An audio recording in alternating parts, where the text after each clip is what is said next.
Morning dear students. Gayatri Vidya Mandir उच्च माध्यमिक विद्यालय सांसद के यूट्यूब चैनल पर आप सभी का अपना हार्दिक स्वागत है। आज हम 8वीं क्लास के विज्ञान विषय का 10वां पाठ डिस्कस करने जा रहे हैं। टॉपिक आपका ले रहा है किशोर अवस्था की अवधि। जनरली इस पाठ पर आधारित आज अपना वीडियो लेक्चर तीसरा है।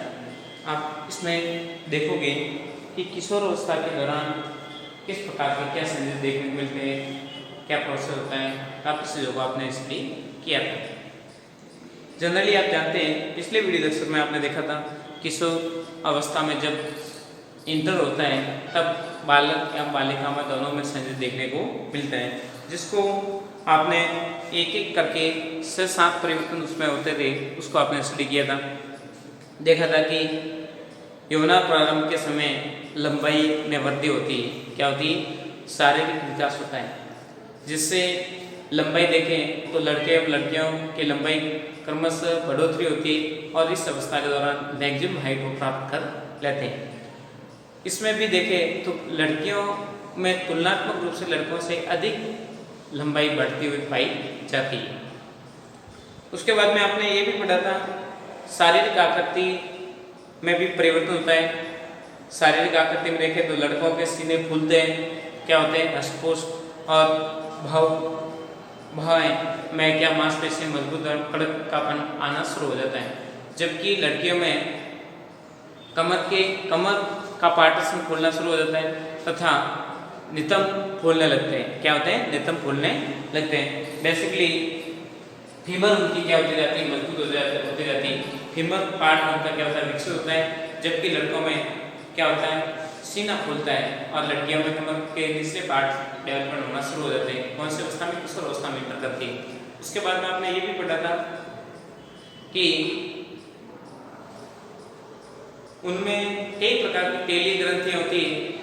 ये श्वेत ग्रंथियां जो डायरेक्ट इनडायरेक्ट बॉडी में उनका इंप्रूवमेंट होता है, जिसकी वजह से लड़कों में कील मुंह से उत्पन्न होते हैं, जबकि लड़कियों के शरीर पर समक उत्पन्न होना शुरू हो जाती है। बेसिकली काफी चीजों को आपने स्टडी करते हुए बताया था।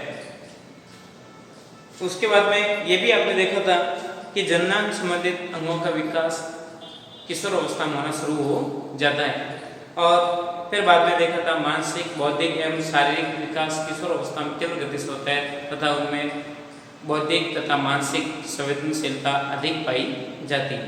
तो काफ़ी चीज़ों को आपने स्टडी करने पर आपको समझ आता था कि अलग अलग अवस्था के दौरान अलग अलग परिवर्तन होते हैं, जिसके अलग अलग वैसे गुणधर्म होते हैं। तो ये तो थे सामान्य लक्षण उसमें देखने को मिलते थे। अब गौण लैंगिक लक्षण क्या स्पेशल करेक्टर होते हैं जो किशोर अवस्था में देखने को मिलते हैं, जिसकी वजह से आपको आइडेंटिफाई करते हैं कि ये किशोर अवस्था में इंटर कर दिया है। तो देखते हैं आप कि जनन अंगों का विकास होना, अर्थात अपन कह सकते हैं जनन क्रिया के लिए सक्षम एबिलिटी डेवलपमेंट आप में हो जाती है। किशोर अवस्था में आप जैसे इंटर करते हैं तो जननांग विकसित हो जाते हैं, जिससे आप देखते हैं नर एवं मादा जननांग विकसित होकर क्या करते हैं? शुक्राणु उत्पन्न करना, शुक्राणु एवं अंडाणु उत्पन्न करना शुरू हो जाते हैं। बेसिकली आप देखते हैं जब ये प्रोसेस जनरली एक समय के अकॉर्डिंग संपन्न होता है। ऐसा नहीं मतलब बाल्यावस्था में ये प्रोसेस संपन्न हो जाएगा, बाल्यावस्था में जैसे जैसे समय आएगा उसके अनुरूप ये प्रोसेस देखने को मिलता है। तो अपन बात करते हैं कि वर्षण एवं अंडाशय क्रमशः नर एवं मादा जननांग के पार्ट बताए जा रहे हैं। वर्षण एवं अंडाशय क्रमशः किसके? नर एवं मादा जननांग के पार्ट बताए गए, जो क्रमशः क्या उत्पन्न करते हैं? शुक्राणु और अंडाणु उत्पन्न करते हैं। ये दोनों क्या हैं? युग्मक है, और दोनों युग्म मिलकर के बनाते हैं युग्मक बनाते हैं, जो आपने 9वें पार्ट में पढ़ा था। फिर आगे देखते हैं कि किशोर अवस्था के दौरान के लड़कियों में स्पेशल ऐसे करेक्टर डेवलपमेंट होते हैं।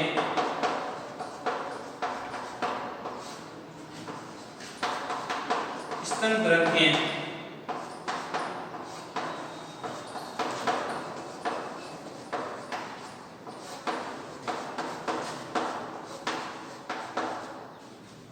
होता है, जबकि लड़कों में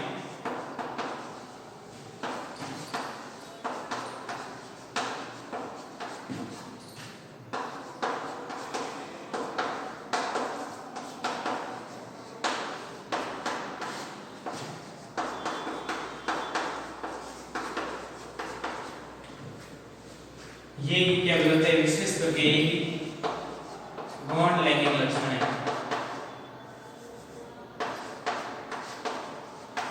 लैंगिक लक्षण इनकी वजह से इन कैरेक्टर के अकॉर्डिंग ही अपन आइडेंटिफाई कर पाते हैं कि ये लड़का और ये लड़की।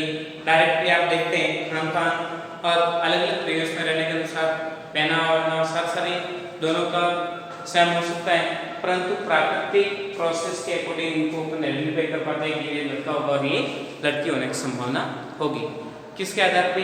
कि लड़कियों के स्तनों का विकास होता है। मतलब क्या कहते हैं अपन, दूध ग्रंथियों को जनरेट करने के लिए अपने शरीर में उनमें स्तन डेवलपमेंट हो जाते हैं और जिससे उनकी छाती क्या वजह से खुल जाती है। जबकि लड़कों के चेहरे पर पूरे बॉडी पर तो होते ही होते, उसके उपरांत स्पेशल चेहरे पे ढाडी मोसे तक बाल आना शुरू हो जाता है, जिसके आधार पर ये उनके क्या गौण लैंगिक लक्षण बताए गए। इन्हीं लक्षणों के आधार पर अपन आइडेंटिफाई करते हैं कि ये किशोर अवस्था में इंटर हो गए और इसके अकॉर्डिंग अपन उनका एंगेजमेंट तथा शादी वादी या जो भी जन्म प्रक्रिया करने के लिए उनको क्या करते हैं, प्रेरित करके उसको इस प्रक्रिया के लिए क्या करते हैं, एग्रीमेंट दर्शाते हैं। बेसिकली आप जानते हैं कि लड़के के सीने पर भी बाल आना शुरू हो जाते हैं। आप देखते हैं लड़कों में क्या होंगे, सीने पे भी बाल आना शुरू हो जाते हैं। स्पोर्ट्स तथा एकदम सीना क्या हो जाएगा, फूल जाएगा। किनके? लड़कों का एकदम बलिष्ठ सीना हो जाता है, फूल जाता है और ताकतवर के रूप में, एकदम मजबूत पहलवानी के रूप में उनका शरीर डेवलपमेंट हो जाता है। तो देखते हैं जबकि दोनों पार्ट्स में देखें, लड़कियों को पूरे पार्ट पे बाल तो डेवलपमेंट होते ही, स्पेशल आप देखें तो उनमें बगल में, दोनों के बगल में तथा प्यूबिक क्षेत्र होता है, जो नाभिक के निचले पार्ट, जो जन्नांग के आसपास का क्षेत्र, वो क्या कहलाता है, प्यूबिक क्षेत्र। लड़के एवं लड़कियां दोनों में देखें ना, तो इनके बगल मतलब आप जानते हैं बगल व प्यूबिक क्षेत्र होता है नाभिक का निचला हिस्सा।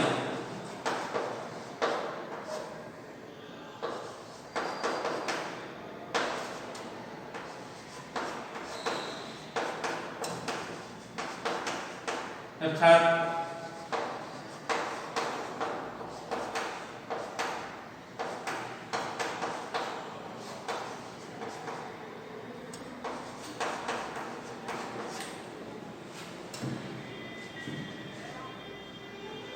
लड़के एवं लड़कियां दोनों में बगल तथा प्यूबिक क्षेत्र में बाल आ जाते हैं। दोनों क्या आते हैं, बाल आते हैं।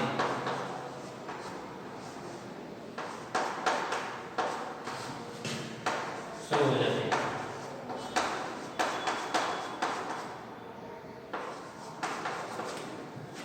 आप देखते हैं एक तो बगल जो आप जहाँ पे भुजा तथा आपके चेस्ट का कनेक्शन होता है, उस पार्ट में जो आपके गोए के रूप में होती है, क्या होती है, बगल्स। और दूसरा आपके नाभिक के जस्ट निचले का पार्ट वो क्या है, प्यूबिक क्षेत्र, जिसको अपन अर्थात बोले जन्नांग के आसपास का क्षेत्र जो आप देखते हैं। तो उसके आसपास के बॉडी के जो एक पार्ट से जस्ट जो कनेक्टेड होता है, यहाँ पे आपके नाभिक होती है और नाभिक से जस्ट आगे वाला पार्ट वो साथ साथ क्या कहलाएगा, आपकी प्यूबिक क्षेत्र क्या कहलाएगा।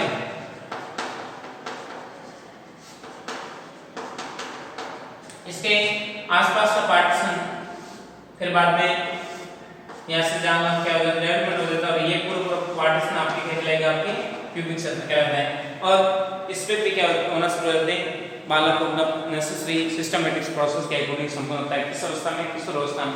मान लो आप में लैंगिक जन्नांग के रूप में सारे क्रमशः वृद्धि कर रहे हैं और आप में किसी भी प्रकार के हार्मोन्स इफेक्ट नहीं है, तो ये नेसेसरी प्रक्रिया होना पॉसिबल बताई जा रही है। आगे देखते हैं किशोर अवस्था में होने वाले परिवर्तन हार्मोन द्वारा नियंत्रित होते हैं। जितने भी प्रकार के किशोर अवस्था में इफेक्टेड होते हैं वो हार्मोन द्वारा नियंत्रित किए जाते हैं।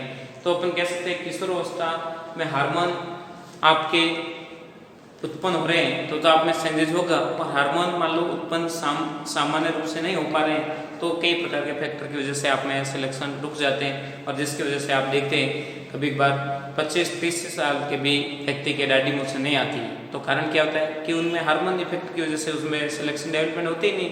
तो कह सकते हैं हार्मोन इफेक्ट की वजह से कई प्रकार के ऐसे दोष भी पाए जाते हैं। आपने लड़कियों में भी देखा होगा, कई प्रकार की लड़कियां ऐसे होती है जिनमें स्तनों का विकास होता ही नहीं, मृत्यु दर तक भी नहीं हो पाता है। क्यों?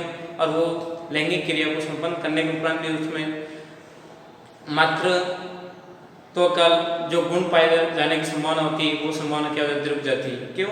ये साथ साथ हार्मोन फैक्टर बताए जा रहे हैं।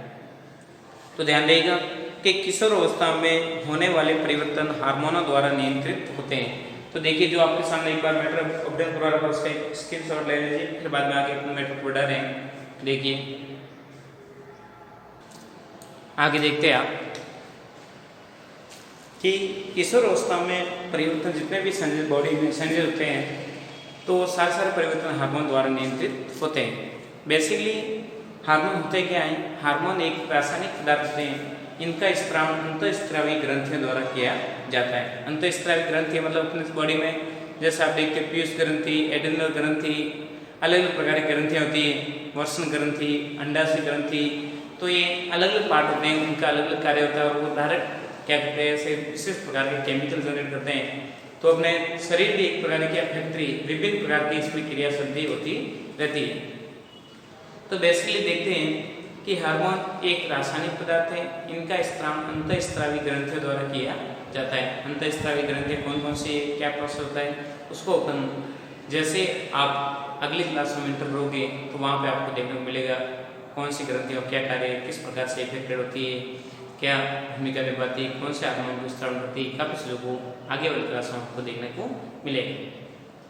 बेसिकली नॉर्मली मैं बता देता हूँ कि पीयूष ग्रंथि वृद्धि हार्मोन के रूप में काम करती है और सभी ग्रंथियों पर मास्टर ग्रंथि का काम करती है।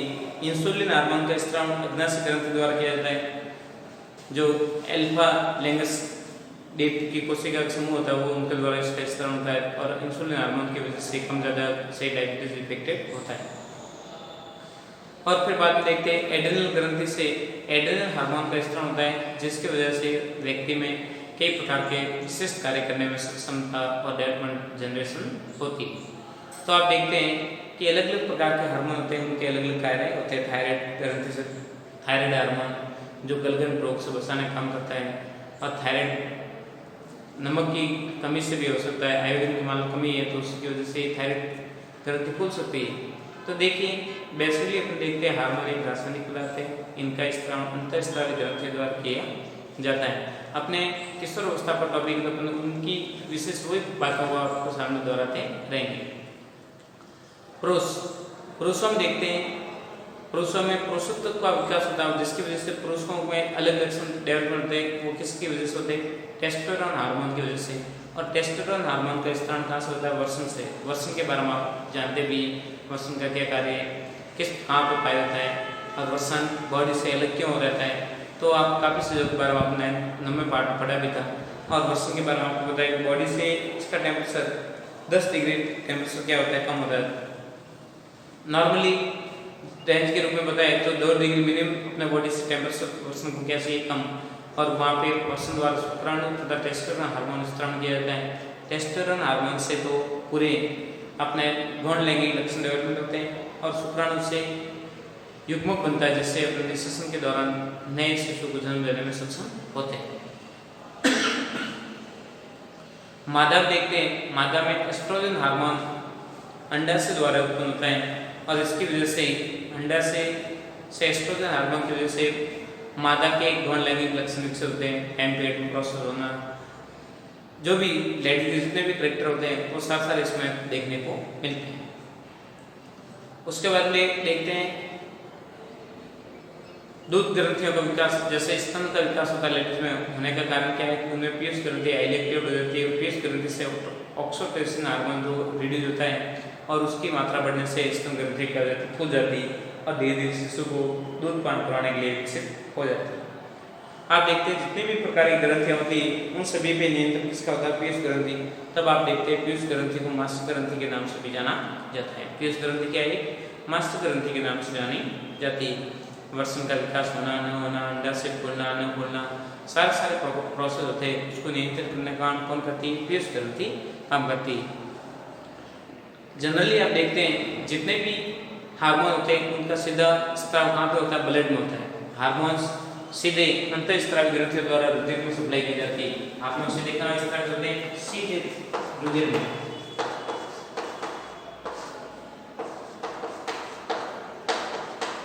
सीधा एक इसमें होता है रुधिर में, और रुधिर प्रवाह के साथ में रुधिर में स्त्राव होने के कारण रुधिर प्रवाह के साथ पूरी बॉडी में 1 सेकंड में प्रवाहित हो जाते हैं, और जैसे संकेत मिलते हैं उसके अनुसार अपना शरीर 1 सेकंड में क्या हो जाता है, एग्जॉस्ट हो जाता है, उसके अनुरूप अपन कार्य करना शुरू कर लेते हैं। क्यों करते हैं ऐसा, क्योंकि हार्मोन सीधा रुधिर में प्रवाह होता है, रुधिर पूरी बॉडी में सप्लाई करता है, और उसके अनुरूप अपन जैसे सामने रिएक्शन होती है उसके अनुरूप अपनी बॉडी की मूवमेंट या रिएक्शन होना शुरू पॉसिबल नेसेसरी होना शुरू हो जाती है। तो आपने स्टडी किया कि गौण लैंगिक लक्षण क्या होते हैं, किस प्रकार से जनरेट होते हैं, क्या भूमिका होती है, अलग अलग लक्षणों को डेवलपमेंट करने के लिए कौन से हार्मोन क्या भूमिका निभाते हैं, काफी चीज़ों को आपने स्टडी किया। तो आप जनरली समझते हैं कि आपने सामान्य लक्षण तथा गौण लैंगिक लक्षणों को स्टडी करने पर किशोर अवस्था में क्या क्या संदेश, क्या विशेषता, काफ़ी चीज़ों को आपने पढ़ा। उसके बाद आपके सामने काफ़ी और संदेश इसमें देखने को मिलते हैं। जनन के समय कौन से पार्टीशन डेवलपमेंट होता है, क्या प्रक्रिया होती है, काफ़ी चीज़ों उसको भी आप स्टडी करोगे। तो जो भी आपको मटेरियल अपडेट करवाया जा रहा है उसको वास्तव रूप से पढ़े, वीडियो को अपना नोट्स मार करें, किसी भी प्रकार का कंफ्यूजन डाउट हो डायरेक्ट उसके उससे समस्या का समाधान करें। इंपॉर्टेंट बात यह है गायत्री विद्या मंदिर यूट्यूब चैनल को आपने सब्सक्राइब नहीं किया, सब्सक्राइब करें, लाइक करें, ताकि अपलोड होने वाले नए वीडियो तथा नया नोटिफिकेशन आपको मिलता रहेगा, ताकि आपकी पढ़ाई कंटिन्यू बनी रहे, घर पे रहे, सुरक्षित अपना काम करते रहे। थैंक यू, धन्यवाद सो मच।